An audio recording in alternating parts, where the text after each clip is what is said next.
कर दिया।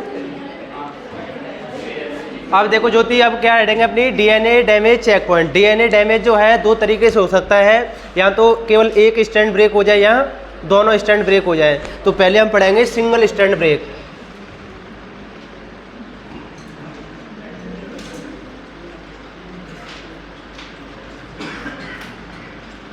एक स्ट्रैंड क्या हो जाएगा डीएनए का, डैमेज हो जाएगा। ये डबल स्ट्रैंडर्ड डीएनए था, इसका एक स्ट्रैंड क्या हो गया, कट हो गया। जैसे ही कोई स्ट्रैंड कट हो जाता है तो इसके ऊपर एक प्रोटीन आके बाइंड हो जाती है, जिसको हम बोलते हैं रेप्लिकेटिंग प्रोटीन ए। कहाँ पर बाइंड करती है ये, जहाँ से कोई सिंगल स्ट्रैंड का डीएनए का क्या हो जाएगा, ब्रेक हो जाएगा, उस पर प्रोटीन बाइंड कर जाएगी, रेप्लिकेटिंग प्रोटीन ए। और ये जो रेप्लिकेटिंग प्रोटीन ए है, नाम सुना है क्या इसका पहले आपने कभी? कहाँ पे सुना था नाम इसका, कहाँ पे सुना था सुनीता? क्या है तो रेप्लिकेटिंग प्रोटीन ए? एसएसबी नाम सुना है? एसएसबी ये यूकैरियोट्स का एसएसबी होता है, सिंगल स्ट्रैंड बाइंडिंग प्रोटीन, नाम सुना है ना?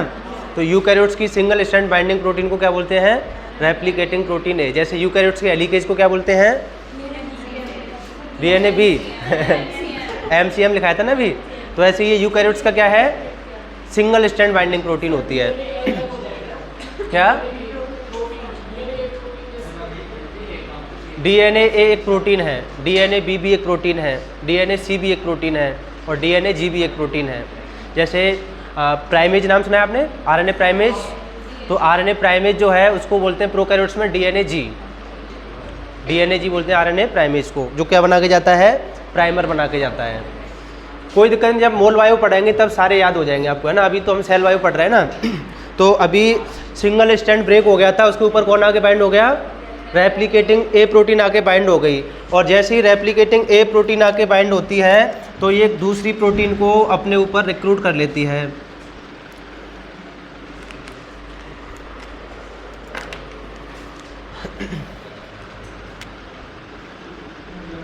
ये तो रेप्लिकेटिंग ए प्रोटीन हो गई, और इसके ऊपर आके बाइंड होती है ATRIP। और ये किसको बुलाएगी ATRIP,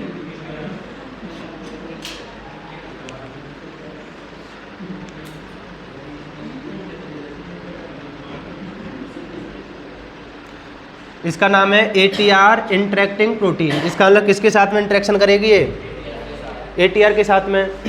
तो इसने किसको बुला लिया, ATR को।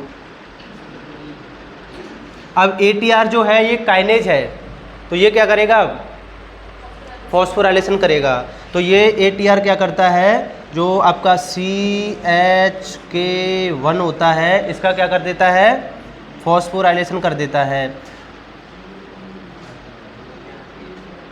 CHK1 इसका क्या कर दिया, फॉस्फोराइलेशन। CHK1 अब एक्टिव हो गया, इनएक्टिव, एक्टिव। पहले कैसा था ये, इनएक्टिव। जब CHK1 का फॉस्फोराइलेशन हो जाता है तो ये क्या करता है, ये जो एक एंजाइम था CDC25 फॉस्फेटेज, इसका क्या कर देगा, ये भी एक काइनेज है। CHK का मतलब क्या है, यहाँ पे काइनेज है। तो ये क्या करता है, इसका फॉस्फोराइलेशन, किसका, CDC25 फॉस्फेटेज का। तो अब ये एक्टिव या इनएक्टिव, हर बार एक्टिव नहीं होगा ना, इस बार क्या हो जाता है, ये इनएक्टिव। और ये पहले कैसा था, एक्टिव। समझ में आ गई बात? तो CHK1 ने इसको फॉस्फोराइलेट करके क्या कर दिया, इनएक्टिव कर दिया। अब ये अगर इनएक्टिव हो गया तो इसके इनएक्टिव होने से क्या होगा, अब जो CDK2 और इसके साथ में कौन बाइंड था, साइक्लिन E। अब इस CDK2 को किसके साथ में बाइंड होना है, अगर आपको S फेज स्टार्ट करना है तो CDK2 के साथ क्या बाइंड कराना पड़ेगा, A बाइंड कराना पड़ेगा ना। अब A बाइंड तो जब होगा ना जब ये E से फ्री हो, तो इसको फ्री कराने के लिए कौन आता था, क्योंकि इसके साथ में भी फॉस्फेट बाइंड है ना, यहाँ पे फॉस्फेट वाली फॉर्म में तो ई बाइंड करता है। अब जब तक ये फॉस्फेट नहीं हटेगा तब तक ई यहाँ से नहीं हटेगा, और फॉस्फेट को हटाने के लिए कौन आता है, लेकिन वो तो क्या है, भी इनएक्टिव है। तो जब तक ये इनएक्टिव रहेगा तब तक ये ई के साथ से फ्री नहीं होगा, और जब तक ई के साथ से फ्री नहीं होगा तब तक ये ए के साथ बाइंड नहीं होगा, और जब तक ए के साथ बाइंड नहीं होगा तब तक सेल एस फेज में एंटर नहीं करेगी। तो सेल लेट जीवन में क्या हो जाएगी, अरेस्ट हो जाएगी। तो जब तक ये रिपेयर नहीं होगा तब तक सेल कौन सी फेज में रहेगी, लेट जीवन में रहेगी। क्यों रहेगी, क्योंकि जो CDC25 है वो इनएक्टिव है, जब तक ये एक्टिव नहीं होगा तब तक ए के साथ इसको बाइंड नहीं होने देगा। तो इसको बोलते हैं हम लेट जीवन अरेस्ट। नया समझ में आया कि नहीं आया, या ज़्यादा हो गया?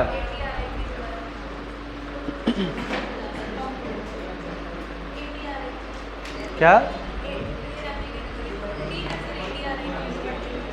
देखो, ये तो रेप्लिकेटिंग ए प्रोटीन थी, उसके बाद ATR IPI, उसके बाद ATRI, और ATR ने क्या किया, CH1 को एक्टिवेट कर दिया, और CH1 ने CDC25 को इनएक्टिव कर दिया, जिससे CDC20 अब क्या नहीं होगा,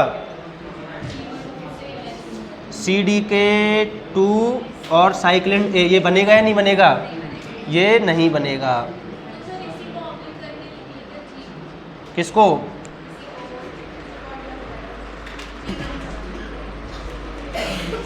ये G1S ट्रांजिशन है, G1S ट्रांजिशन लिख लो। ये तीनों केवल G1S ट्रांजिशन में नहीं मिलता है, एस फेज में भी मिलता है। ये जैसे एस फेज स्टार्ट हो गई, अगर उसके बाद में भी DNA डैमेज हो सकता है ना, एस फेज स्टार्ट होने के बाद में, तो वहाँ भी मिलता है चेक पॉइंट, G1 में भी मिलता है और एस फेज में भी मिलता है।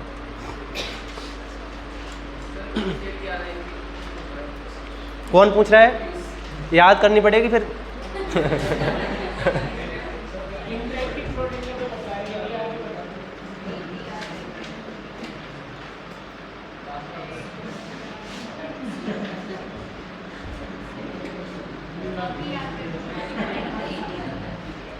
अब पीयूष को याद करनी पड़ेगी ये। हाँ, अब देख लो पीयूष, आपको याद करनी पड़ेगी।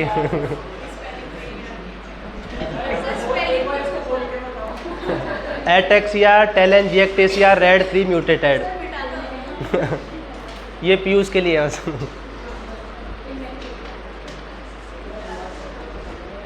अब ATR सही है या फुल फॉर्म सही है?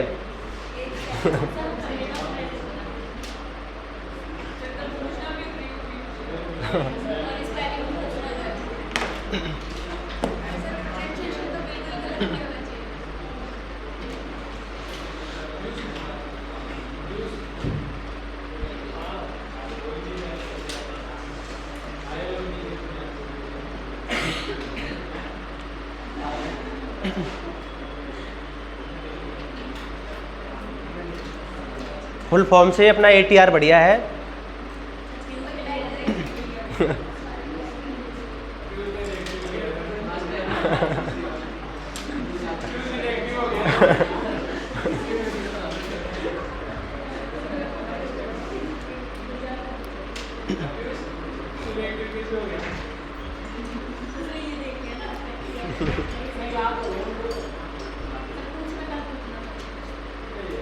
कल क्यों, परसों भी पूछ सकते हैं।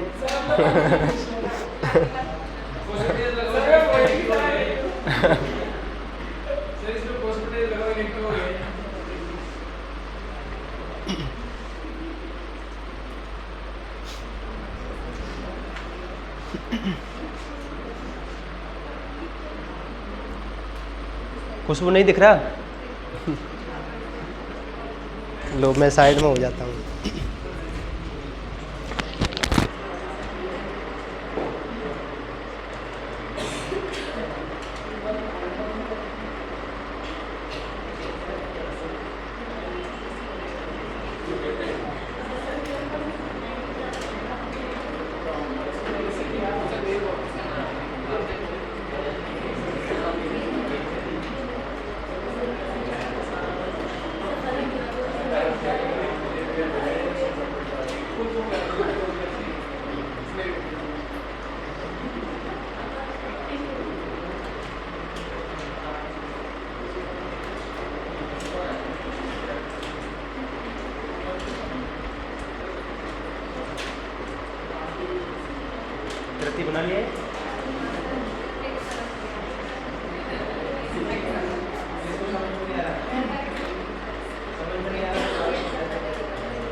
डबल स्टैंड ब्रेक ये लेट जीवन में भी अरेस्ट हो सकता है, एस फेज में भी अरेस्ट हो सकता है। किसमें? कौन सा? ये CDK2 साइक्लिन तो बन गया। अब हमें एस फेज में एंटर करवाना है। तो जब तक इसके साथ ए नहीं आएगा तब तक प्री इनिशिएशन कॉम्प्लेक्स का फॉस्फोराइलेशन नहीं होगा, तब तक एस फेज में एंटर नहीं करेगी। तो ये लेट जीवन में सेल बनी रहेगी। लेकिन मान लो कि ये सेल एस फेज में एंटर कर चुकी है तो ये एस फेज में अरेस्ट हो जाता है।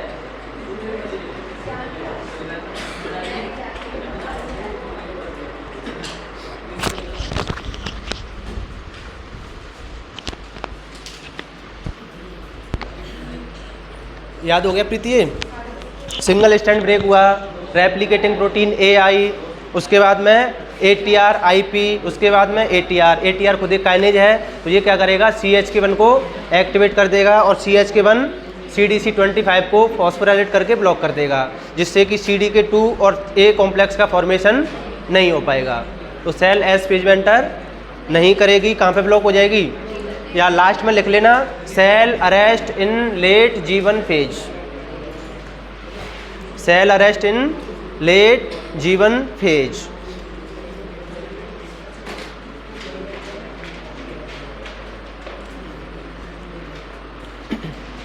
सुनीता लिख लिया?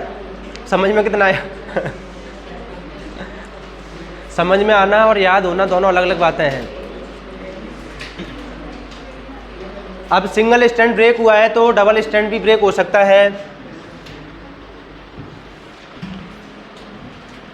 ये लिख लेना कि ATR एक काइनेज होता है ना।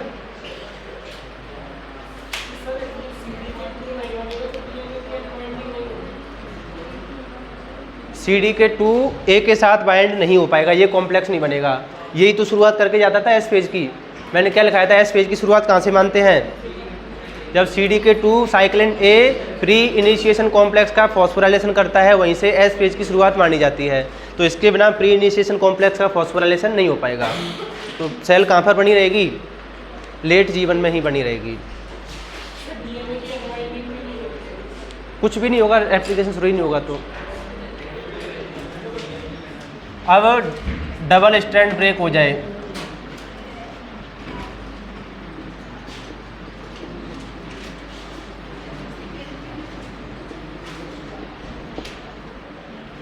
डबल स्टैंड अगर ब्रेक हो जाएगा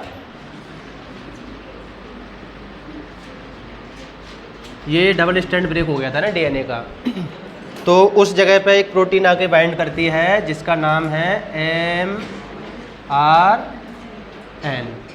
क्या नाम है प्रोटीन का? mRN। अब mRN प्रोटीन किसी दूसरी प्रोटीन को बुलाएगी या नहीं बुलाएगी?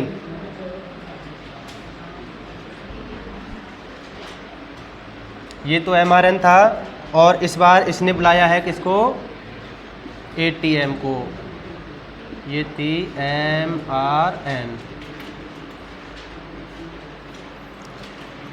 अब जैसे यहाँ पे ATR एक काइनेज था, ऐसे यहाँ पे ATM भी क्या है? एक काइनेज है। तो ये क्या करेगा? CHK2 इसका क्या कर देगा? CHK2 का फॉस्फोराइलेशन कर देगा, जिससे ये क्या हो जाएगा?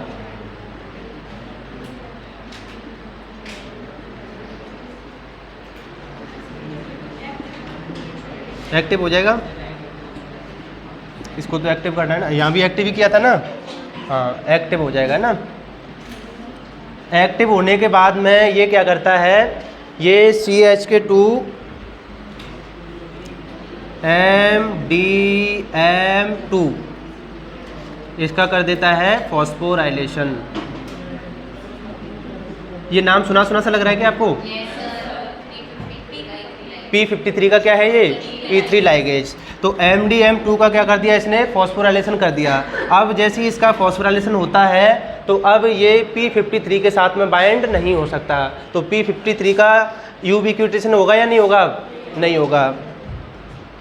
तो ये कैन नॉट इंटरेक्ट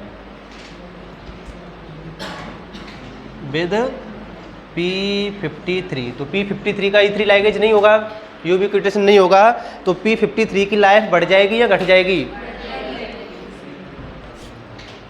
तो half life of P53 increase. अब P53 की लाइफ इंक्रीज होने से क्या होगा? P53 क्या करता है? अब P53 ज़्यादा बनेगा तो ये क्या करता है? NER और BER, न्यूक्लियोटाइड एक्सीजन रिपेयर और बेस एक्सीजन रिपेयर। जो DNA डैमेज हो जाता है उसको रिपेयर करते हैं ना, तो दो तरीके से रिपेयर होता है, न्यूक्लियोटाइड एक्सीजन रिपेयर और बेस एक्सीजन रिपेयर। इसमें काम आने वाले एंजाइम को बना के जाती है ये। और क्या करती है P53? और क्या बनाती है? CDK इनहिबिटर भी तो बनाती है यही। ज़्यादा रहेगी तो ज़्यादा से ज़्यादा इनहिबिटर बनाएगी और ये सेल साइकिल को रोकेंगे नहीं रोकेंगे। और ये क्या करेंगे? DNA को रिपेयर करेंगे। तो इतने सारे काम है इसके। समझ में आ गई वाली बात? और P53 इनएक्टिव है तो इसकी वजह से क्या होगा? सेल अरेस्ट हो जाएगी ना वहीं।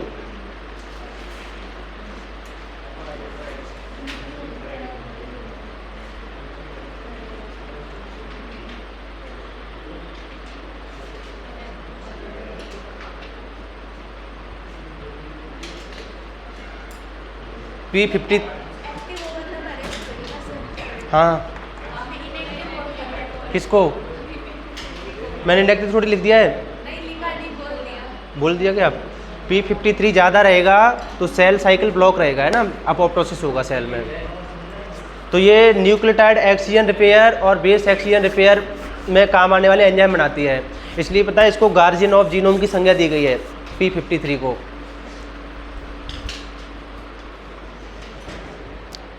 जीनोम कहीं से कट जाता है, डैमेज हो जाता है तो उसको रिपेयर करने का काम किसका है? P53 का। इसलिए इसको गार्जियन ऑफ जीनोम बोला गया है। और दुनिया के जितने भी कैंसर हैं उनमें से 50% से ज़्यादा कैंसर केवल किसकी वजह से होते हैं? P53 प्रोटीन की वजह से। इसमें म्यूटेशन हो जाए तो क्या होगा? कैंसर या अपोप्टोसिस? कैंसर हो जाएगा। तो आधे से ज़्यादा कैंसर की वजह P53 प्रोटीन है। और दुनिया अभी भी मानती है कि सिगरेट पीने से कैंसर होता है।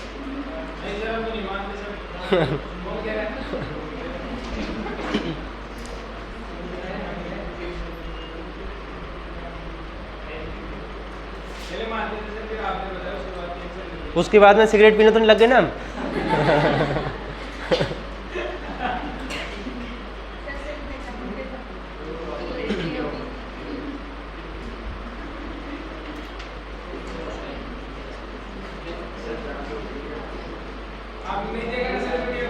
नहीं देखा, मैंने नहीं देखा।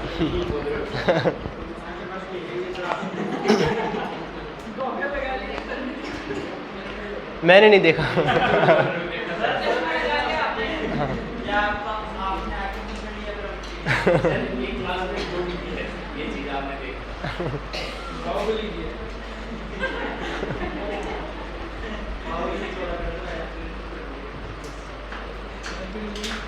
बाहुबली क्या है, दुकान फिक्स है, फिर बाहुबली इधर उधर भी नहीं देखता, कोई हो भी सकता है।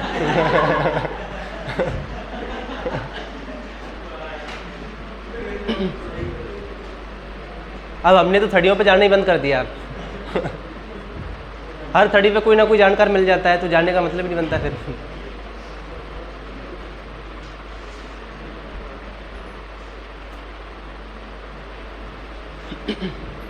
समझ में आ गया? DNA damage check point. Double stand break हो जाएगा तो सबसे पहले एक प्रोटीन आके बाइंड होगी mRN। वो किसको बुलाती है? ATM को। ATM एक काइनेज है जो किसको एक्टिव करता है? CHK2 को। CHK2 किसको करता है एक्टिवेट? मतलब MDM2 को इनएक्टिव कर देता है, जिससे P53 की लाइफ बढ़ जाती है। उसकी वजह से न्यूक्लियोटाइड एक्सीजन रिपेयर और बेस एक्सीजन रिपेयर में काम आने वाले एंजाइम बनेंगे और CDK इनहिबिटर बनेंगे। तो सेल वहीं पे क्या हो जाएगी? अरेस्ट हो जाएगी ना इनहिबिटर की वजह से। NER का पूरा नाम लिख लेना, न्यूक्लियोटाइड एक्सीजन रिपेयर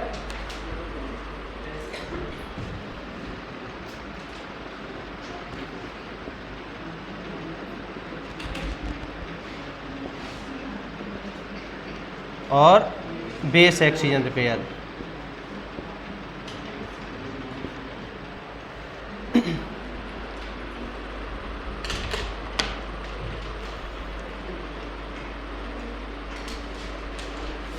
अब कोई टॉपिक बचा थोड़ी महिपाल इसमें?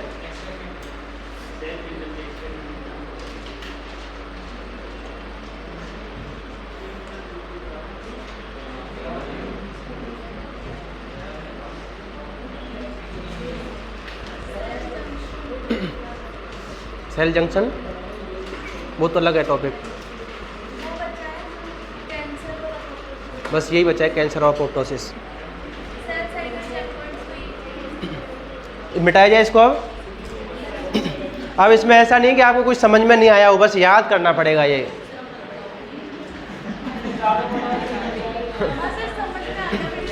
बस 1-2 मिनट का और है टॉपिक, 2 मिनट का बता के फिर इसको पूरे को रिवाइज करा देता हूँ मैं।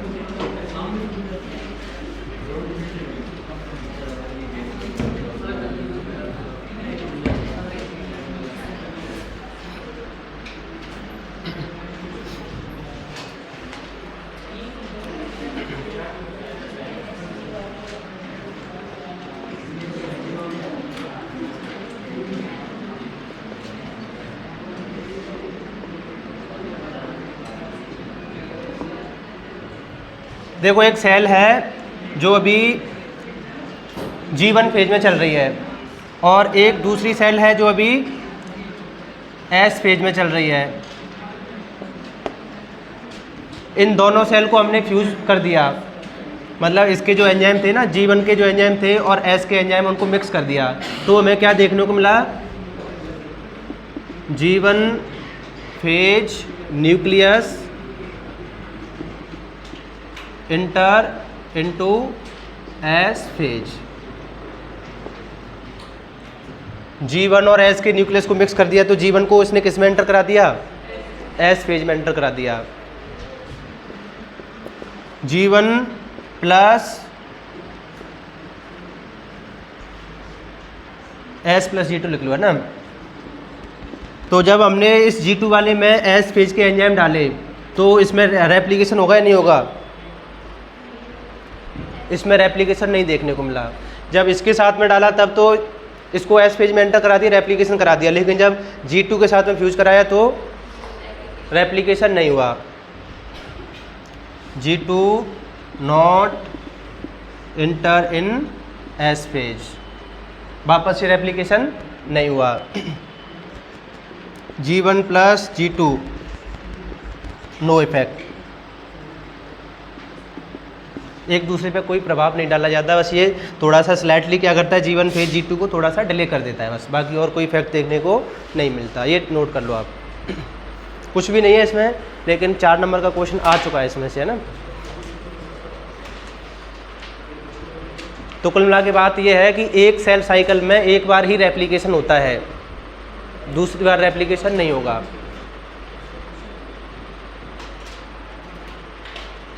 नया आ गया समझ में?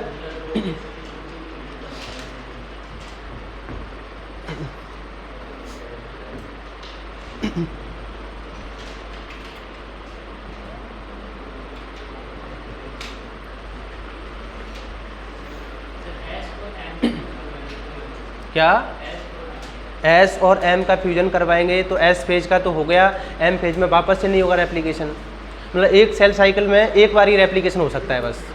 तो G1 फेज में तो अभी रेप्लिकेशन हुआ ही नहीं था एक्चुअल में, ये तो रेप्लिकेशन के लिए वैसे भी जानी थी, लेकिन S फेज के साथ फ्यूज करा दिया तो जल्दी से चली जाएगी S फेज में। अब G2 में आपको पता है पहले ही रेप्लिकेशन हो चुका है इसमें, तो वापस से रेप्लिकेशन नहीं होगा ना S फेज के एंजाइम डालने से।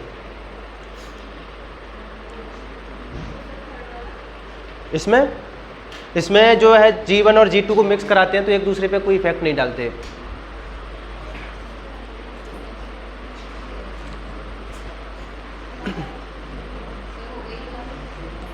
क्लास हो गई, अब आप जा सकते हो, अब रिवीजन होगा। अभी 11 बजे नहीं वैसे। अब जितना भी हमने अब तक पढ़ा है, 3 दिन हो गए इसमें, सेल साइकिल में 3 दिन हो गए।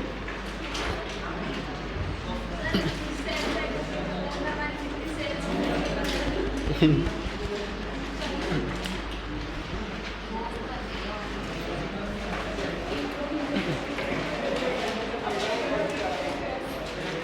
देखो हमने सेल साइकिल कहाँ से शुरू किया था, IM से स्टार्ट किया था, है ना। I का मतलब इंटरफेज, M का मतलब एम फेज है। इंटरफेज में कौन कौन सी सब फेज हैं, G1, S, G2, और M फेज में प्रोफेज, मेटाफेज, एनाफेज और टीलोफेज। प्रोफेज फर्स्ट की कौन कौन सी सब फेज होती हैं, लेप्टोटीन, जाइगोटीन, पैकाइटीन, डिप्लोटीन और डाइकाइनोसिस। इतनी सारी सब फेज थी इसकी, है ना। फिर इसमें ज़्यादा कुछ इंपॉर्टेंट नहीं था, इसमें आपको यही बताया गया था कि जो आपकी G1 और G2 फेज है उसको तो हम शॉर्ट कर सकते हैं, लेकिन S और M फेज को शॉर्ट नहीं कर सकते। तो जो आपकी कैंसरस सेल होती हैं उनमें G1 और G2 फेज शॉर्ट हो जाती है, लेकिन जाइगोट में ये टोटली एब्सेंट ही हो जाती है ना क्लीवेज के टाइम पे। केवल कौन सी फेज आती है उसमें, S और M फेज आती है। फिर आपको ये बताया था कि अगर जैसे G1 फेज में आपको DNA कंटेंट दे दे, क्रोमोसोम का नंबर दे दे, तो कौन सी फेज में क्या मिलेगा, है ना, क्रोमोसोम का नंबर। तो इसमें इंपॉर्टेंट बात एक ही थी कि जब जब रेप्लिकेशन होगा तब तब DNA का अमाउंट डबल होगा, लेकिन क्रोमोसोम का नंबर नहीं बढ़ेगा। क्रोमोसोम का नंबर केवल किस रीजन से बढ़ता है, जब सेंट्रोमियर डिवाइड होता है। कौन कौन सी फेज में सेंट्रोमियर डिवाइड होता है, एक तो एनाफेज में और एक एनाफेज सेकंड में। तो एनाफेज फर्स्ट में सेंट्रोमियर डिवाइड नहीं होता, किसका सेपरेशन होता है, होमोलोगस क्रोमोसोम का, तो उसमें क्रोमोसोम का नंबर नहीं बढ़ेगा। समझ में आ गई इतनी बात। फिर उसके बाद में कौन सा टॉपिक था मेरे को बताओ, टॉपिक कौन सा था, इतना ही एक क्लास में तो इतना ही हुआ था बस। उसके क्या एंडोस्पर्म वाला बताया था, इसकी जो प्लॉइडी लेवल होता है वो ट्रिप्लॉइड होता है ना, एंडोस्पर्म। और आपको क्वेश्चन भी करवाया था कि किसी भी प्लांट का प्लॉइडी लेवल दे दे तो कैसे निकालते हैं। फिर उसके बाद में नेक्स्ट क्लास में फिर हमने सेल साइकिल, क्या नॉन डिसजंक्शन, तो नॉन डिसजंक्शन में आपको बताया था मियोसिस फर्स्ट में हो जाएगा तो कौन कौन से बनेंगी सेल, N+1 और N-1। मियोसिस सेकंड में हो जाए तो, हेलो हेलो नमस्ते। तो अभी मैं 5 मिनट में कर रहा हूँ, आपको कॉल है ना।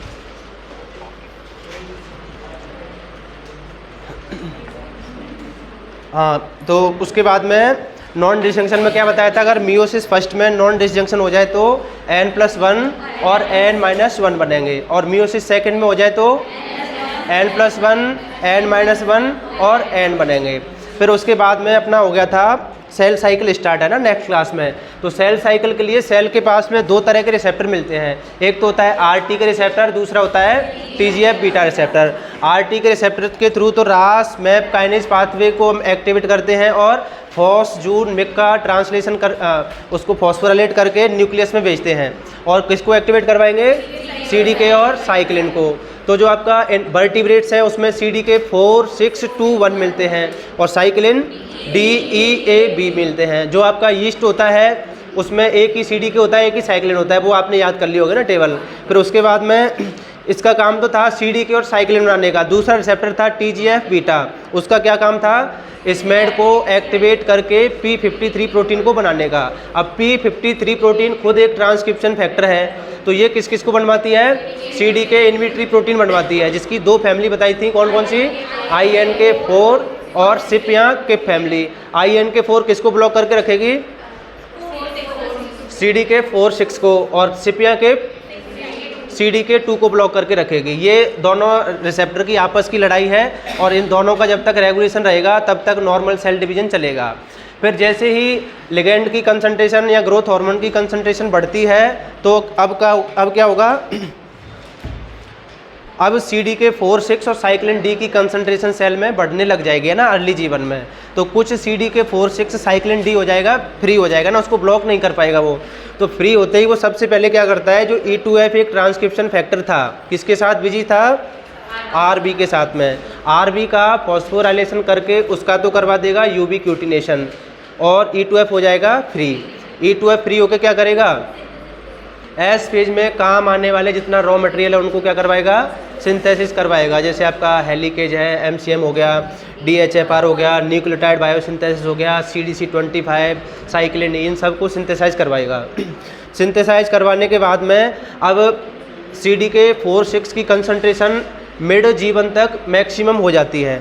फिर जैसे ही ये मैक्सिमम हो जाएगा उसके बाद में ये किसको बनवाता है, CDK2 और साइक्लिन E को बनवाता है। कैसे बनवाएगा, ये CDK2 का क्या करवा देता है, फॉस्फोराइलेशन कर देता है।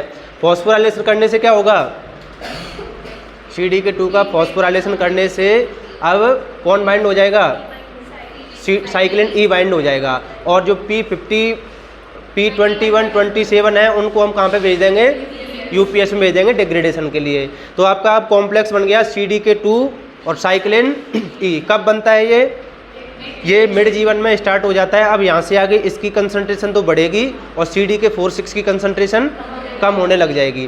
फिर CDK2 साइक्लिन E बढ़ता जाएगा। अब हम आ जाएंगे लेट जीवन में आ जाएंगे। लेट जीवन में अपना जो प्री इनिशिएशन कॉम्प्लेक्स तैयार था पहले ही हमने बना लिया था, कब, अर्ली जीवन में ही बना लिया था उसको। अब उसको हमें क्या करना है, एक्टिवेट करना है। तो प्री इनिशिएशन कॉम्प्लेक्स बनाने के लिए क्या करना पड़ेगा, हमें CDK2 और साइक्लिन A को एक्टिवेट करना पड़ेगा, तब जाके वो एक्टिवेट होगा। तो CDK2 साइक्लिन A बनाने के लिए हमें साइक्लिन E को फ्री करना पड़ेगा पहले। तो उसको फ्री करवाने के लिए कौन आता है, CDC25 फॉस्फेटेज। वो क्या करेगा, साइक्लिन E को फ्री करवा देगा। CDC25 का क्या कर देगा, वो CDK2 का क्या कर देगा, डीफॉस्फोराइलेशन कर देगा। तो डीफॉस्फोराइलेशन करते ही अब E उसके साथ बाइंड नहीं रह पाएगा। अब कौन बाइंड हो जाएगा, साइक्लिन A। और साइक्लिन A बाइंड होते ही क्या करेगा, CDK2 cyclin A complex pre initiation complex में कौन कौन सी प्रोटीन थी, ORC, CDT1, CDC6 और MCM, इनका क्या कर देगा, फॉस्फोराइलेशन, जिससे CDT1, CDC6 वहाँ से हो जाएंगी डिसोसिएट और MCM हो जाएगा एक्टिव। और इस MCM का एक्टिवेट होना ही एस फेज का इनिशिएशन माना जाता है। अब सेल एंटर कर गई है कौन सी फेज में, एस फेज में। एस फेज में एंटर करने से पहले एक चेक पॉइंट आता है, चेक करके देखा जाता है कि एस फेज में जाने लायक ये है या नहीं है। तो उसको हमने DNA डैमेज चेक पॉइंट में भी पढ़ लिया। फिर उसके बाद में सेल एस फेज में एंटर कर गई, अब क्या होगा, रेप्लिकेशन होगा। रेप्लिकेशन होने के बाद में अब एस फेज से कहाँ पे जाएंगे, G2 फेज में। तो S-G2 ट्रांजिशन में कुछ खास अभी पता नहीं है साइंटिस्ट को। फिर उसके बाद में G2 से M फेज में। अब G2 भी एक गैप फेज है। अब इसमें सेल प्रॉपर साइज में ग्रोथ करती है, साइज में बड़ी होगी। तो अब G2 से M फेज में जाती है तो ये चेक किया जाएगा कि ये M फेज में जाने लायक है या नहीं है। तो उसके लिए आपको बताया था CDK1 जो एंजाइम था उसका रेगुलेशन बताया। उसके ऊपर 2 अमाइनो एसिड होते हैं, एक तो 15 नंबर पे और एक 161 नंबर पे। 15 नंबर पे टायरोसिन होता है और 161 पे थ्रेओनिन होता है। तो उसके लिए आपका एक V1 काइनेज आया था। V1 ने क्या किया, टायरोसिन का फॉस्फोराइलेशन करके इसको क्या कर दिया, इनएक्टिव कर दिया। फिर आया आपका कैक काइनेज। कैक ने क्या किया, 161 का फॉस्फोराइलेशन कर दिया। अभी भी कैसा है कॉम्प्लेक्स, इनएक्टिव। फिर आता है CDC25, वो क्या करेगा, 15 नंबर से टायरोसिन से हटा देगा, है ना, फॉस्फेट को। तो ये कॉम्प्लेक्स क्या हो जाएगा, एक्टिव हो जाएगा। तो ये दोनों एंजाइम मिलके V1 और CDC25 G2 के टाइम स्पेन को डिसाइड करते हैं ना, कितने देर तक सेल रुकेगी। अगर V1 का ओवर एक्सप्रेशन हो जाए तो सेल ज़्यादा टाइम तक G2 में रुकेगी, तो डॉटर सेल बड़ी बनेंगी या छोटी, बड़ी। अगर V1 में म्यूटेशन हो जाए तो सेल साइज में छोटी बनेंगी। ये म्यूटेशन केस था।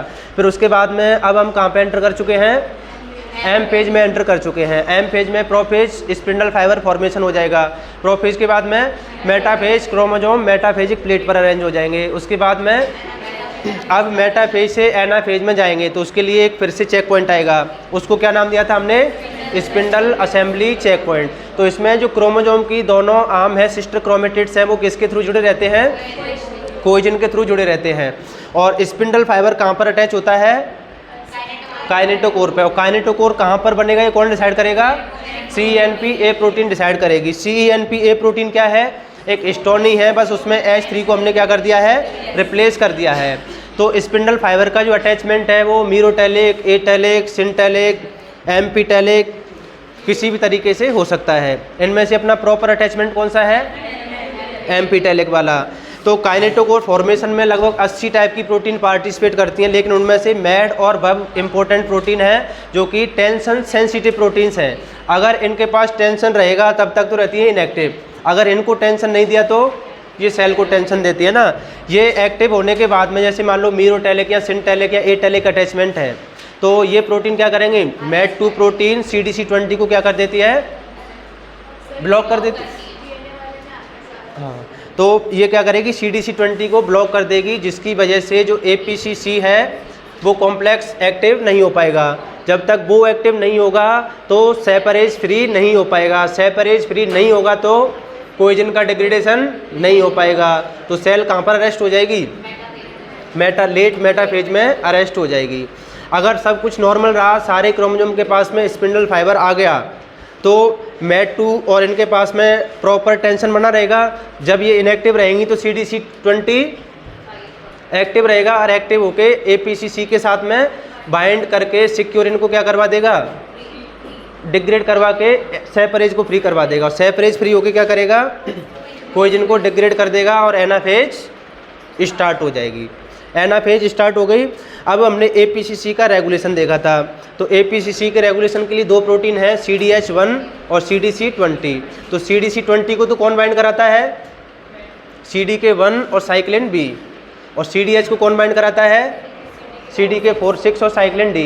तो आपका CDC20 कौन कौन सी फेज में रहेगा, लेट मेटाफेज, एनाफेज, टीलोफेज और अर्ली G1 में फिर ये चेंज हो जाता है किसमें, CDH1 में। CDH1 कब तक रहेगा, मेटाफेज मतलब आपका अर्ली G1 से लेट G1 के बाद में S, G2, प्रोफेज और मेटाफेज तक रहेगा। फिर उसके बाद में वापस से किसमें चेंज हो जाएगा, CDC20 वाली फॉर्म में। तो ये आपका APCC का रेगुलेशन हो गया। एनाफेज होगी कंप्लीट। एनाफेज के बाद में कौन सी फेज आएगी, टीलोफेज। उसके बाद में कैरियोकाइनेसिस और साइटोकाइनेसिस। फिर उसके बाद में आपका था DNA damage check point. DNA damage check point में क्या बताया, यहाँ तो सिंगल स्टैंड ब्रेक हो सकता है या डबल स्टैंड। जब सिंगल स्टैंड ब्रेक हो जाएगा तो कौन आके बाइंड करेगा, रेप्लिकेटिंग प्रोटीन A। वो किसको बुलाएगी, ATR-IP को। ATR-IP किसको बुलाएगा, ATR एक काइनेज है। ये क्या करेगा, CH1 को फॉस्फोराइलेट करके एक्टिव कर देगा, और CH1 क्या करेगा, CDC25 को फॉस्फोराइलेट करके ब्लॉक कर देगा। और CDC25 अगर हो गया ब्लॉक तो CDK2 फ्री नहीं हो पाएगा साइक्लिन E से, और जब तक फ्री नहीं होगा तब तक CDK2 साइक्लिन A कॉम्प्लेक्स नहीं बनेगा। तो जब तक नहीं बनेगा तब तक S फेज स्टार्ट नहीं होगी, तो सेल लेट G1 में क्या हो जाएगी, अरेस्ट हो जाएगी। दूसरा था आपका double stand break. Double stand break हो गया तो mRN आएगा। mRN किसको बुलाएगा, ATM को। ATM एक काइनेज है, और ये क्या करेगा, CHK2 को फॉस्फोराइलेट करके एक्टिवेट कर देगा। CHK2 खुद एक काइनेज है, ये क्या करेगा, MDM2 को फॉस्फोराइलेट करके उसको P53 के साथ में बाइंड नहीं होने देगा। तो P53 की लाइफ बढ़ जाएगी। P53 की लाइफ बढ़ जाएगी तो ज़्यादा से ज़्यादा CD के इन्हीबिटर बनेंगे, और न्यूक्लियोटाइड एक्सीजन रिपेयर और बेस एक्सीजन रिपेयर में काम आने वाले एंजाइम बना के जाएगा। तो इसलिए इसको गार्जियन ऑफ जीनोम भी बोला गया है। तो कितने मिनट का है पूरा सेल साइकिल, 10 मिनट का, 5 मिनट हुए होंगे शायद। 10 मिनट का सेल साइकिल है, जिसमें आपने 3 दिन लगा दिए, पूरे 3 दिन लगे। मैंने थोड़ी लगाया, आपने लगाए वो तो। मैंने तो 10 मिनट में करा दिया। तो अब अगर आप ईमानदारी से घर पे जाके करोगे तो आप 1 घंटे में भी करते हो रिवीजन, 1 घंटे में आपको 0% से 50% याद हो जाएगा, और अगले 1 घंटे फिर से रिवीजन करते हो तो आपको 70% हो जाएगा, और अगर 4 बार रिवाइज कर लिया तो ये याद हो जाएगा। देखो ऐसा तो है नहीं कि आपको समझ में नहीं आया हो। दिक्कत कब होती है, जब समझ में ही नहीं आया हो। समझ में तो आ ही गया, अब दिक्कत है याद करने की। अब वो तो याद करने से ही होगा। बाकी याद करोगे तो याद हो जाएगा। अब आप क्या करोगे, घर जाके इसके क्वेश्चन करना। क्वेश्चन कर लोगे तो ये दिमाग में परमानेंट हो जाएगा। फिर थ्योरी से नहीं होता याद, क्वेश्चन प्रैक्टिस से ही थ्योरी याद होती है। तो घर जाके इसके आप क्वेश्चन करोगे, और उस पर निशान भी लगाना है आपको। जो क्वेश्चन नहीं है उस पर, जो क्वेश्चन आपसे नहीं आएंगे उनको ही सॉल्व कराऊंगा मैं। जो आ रहे हैं उनको तो क्या करूँगा, सॉल्व करा के, टाइम वेस्ट होगा वैसे ही।